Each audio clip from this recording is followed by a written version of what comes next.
2026-এ ICDS পরীক্ষার জন্য যে সিরিজ পর্বগুলি শুরু করেছিলাম তার আজ 13 নম্বর পর্ব। তাই ক্লাসটি স্কিপ না করে শেষ পর্যন্ত দেখতে থাকো, কারণ আজকের ক্লাসে গুরুত্বপূর্ণ প্রশ্নোত্তরগুলি আলোচনা করা হবে, যেগুলি পরীক্ষার আগে প্র্যাকটিস করে গেলে আশা করি কমন পেয়ে যাবে। চলো, আজকের ক্লাসের প্রথম প্রশ্ন হলো DNA কোথায় থাকে? তো এই প্রশ্নের উত্তর কী হয়ে যাবে? নিউক্লিয়াসে। DNA এর ফুল ফর্ম কি? Deoxy ribo nucleic acid. 2 নম্বর প্রশ্ন কি আছে? বাংলা সাহিত্যে ভোরের পাখি কাকে বলে? এই প্রশ্নের উত্তর কি হবে? না, বিহারীলাল চক্রবর্তীকে ভোরের পাখি বলে।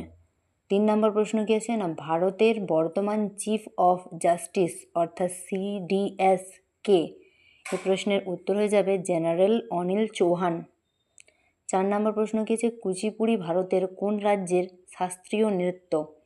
এই নৃত্যগুলি সম্পর্কে প্রত্যেকটা পরীক্ষাতে প্রশ্ন আসে, তাই ভালো করে এগুলি দেখে যাবে। কে আছে? কুচিপুড়ি কোন রাজ্যের? না, অন্ধ্রপ্রদেশের।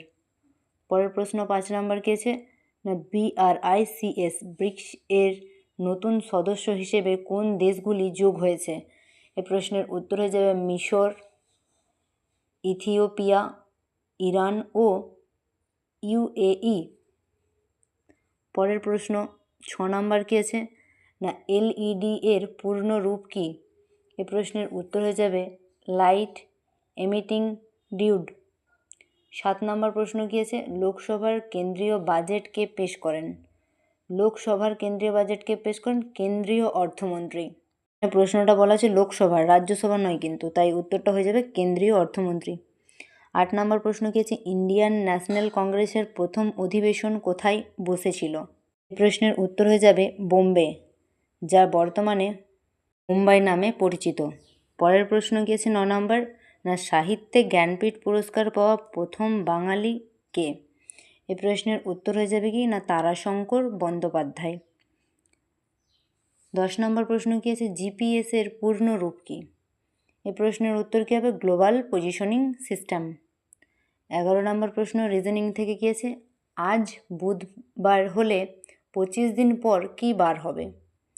এই প্রশ্নের উত্তর হয়ে যাবে শনিবার। দেখো, এটা বার করার সহজ নিয়ম হচ্ছে কি না, কি বলা হয়েছে? আজ বুধবার হলে 25 দিন পর কী বার হবে? 25কে 7 দিয়ে ভাগ করতে হবে। 25কে যদি 7 দিয়ে ভাগ করা হয়, কত থাকবে ওদিকে? 7 3 21, 3 থাকছে, তারপর আর যাচ্ছে না। এবার ওই 3 বুধবারের সাথে 3 যদি যোগ করা হয় তাহলে হয় শনিবার। এইভাবেই করা যায় শর্টকাটে। 12 নম্বর প্রশ্ন কি আছে? মায়া সীতার থেকে লম্বা, সীতা গীতার থেকে লম্বা, তবে সবচেয়ে খাটো কে? তো এই প্রশ্নের উত্তর হয়ে যাবে গীতা।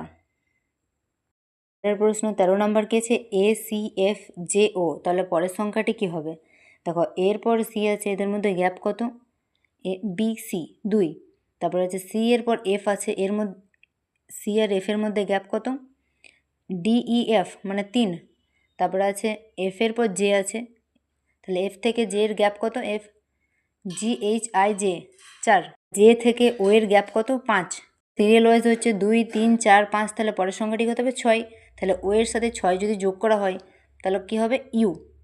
এইভাবেই এটি করা হবে। পরের প্রশ্ন 14 নম্বর কি আছে? একটি পণ্যের ক্রয় মূল্য 500 টাকা, 600 টাকায় বিক্রি করলে লাভের হার কত? 500 টাকায় বিক্রি করে 600 টাকা, না, 500 টাকায় কিনে 600 টাকায় বিক্রি করলে তাহলে লাভের হার বার করতে পারিস, তাহলে 600 থেকে 500 মাইনাস করতে হবে। আর যদি মাইনাস করে কত হচ্ছে? 100 টাকা থাকছে। তাহলে লাভের হার যেহেতু বার করতে দিয়েছে, তাহলে 100 টাকা যেহেতু থাকছে, তাহলে 100 বাই ক্রয় মূল্য, মানে বাই মানে হচ্ছে ভাজিত, তাহলে 100 ভাজিত 500, আর যেহেতু পার্সেন্টেজ বার করতে দিয়েছে তাই ইন্টু 100 হলো। পার্সেন্টেজ বার করতে দিলেই 100 দিয়ে গুণ করা হয়। তাহলে প্রথমে আছে কি 600 থেকে 500 যদি বিয়োগ করা হয় তাহলে কত আসছে? 100।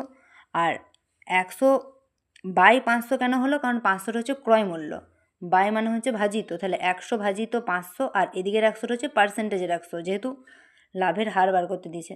তাহলে এদিকে যদি কাটাকাটি হয়, 500টা যেহেতু নিচে আছে, আর এদিকের গুণিতর 100টার সাথে 500 যদি কাটাকাটি যায় তাহলে কত থাকে? 5 নিচে পড়ে থাকে। আর এই 5-এর সাথে ওপরের 100 যদি কাটাকাটি হয় তাহলে কি থাকছে? না, 5 কুড়িতে 100, তাহলে লাভের হার কত? 20%। পরের প্রশ্ন আজকের ক্লাসে শেষ কেছে, একটি পণ্য 800 টাকায় কিনে 10% লাভে বিক্রি করা হলো, বিক্রয় মূল্য কত? এই প্রশ্নের উত্তরটি কী হবে না, লাভ সমান কী আছে 800 গুণিত, যেহেতু 10% লাভ বলা হয়েছে তাহলে পার্সেন্ট যখনই করতে দেবে তখন কি 100 দিয়ে গুণ কর, যেহেতু এখানে 100%-এর 10% লাভ, তাহলে এখানে কি তাই 10/100 হয়েছে। তাহলে 800 গুণিত 10/100 মানে 10 ভাজিত 100, কাটাকাটি করে কত আসছে 80 টাকা। এবারে কি বার করতে দিয়েছি, বিক্রয় মূল্য কত? তাহলে প্রথমে কত ছিল, ক্রয় মূল্য 800 টাকা, আর যেহেতু লাভ কত হয়েছে 80 টাকা, তাহলে 800 সাথে যদি 80 টাকা যোগ করা হয় তাহলে প্রশ্নের উত্তর কত হয়ে যাবে, 880 টাকা হলে ক্রয় মূল্য। আশা করি তোমরা বুঝতে পেরেছো। যদি না বুঝে থাকো অবশ্যই কমেন্টে জানাবে, আমি পরবর্তী ক্লাসে সেই জিনিসটি বুঝিয়ে দেবো। ক্লাসটি কেমন লাগলো অবশ্যই কমেন্টে জানাবে, আর যদি ভালো লেগে থাকে অবশ্যই লাইক, কমেন্ট এবং শেয়ার করে দিও।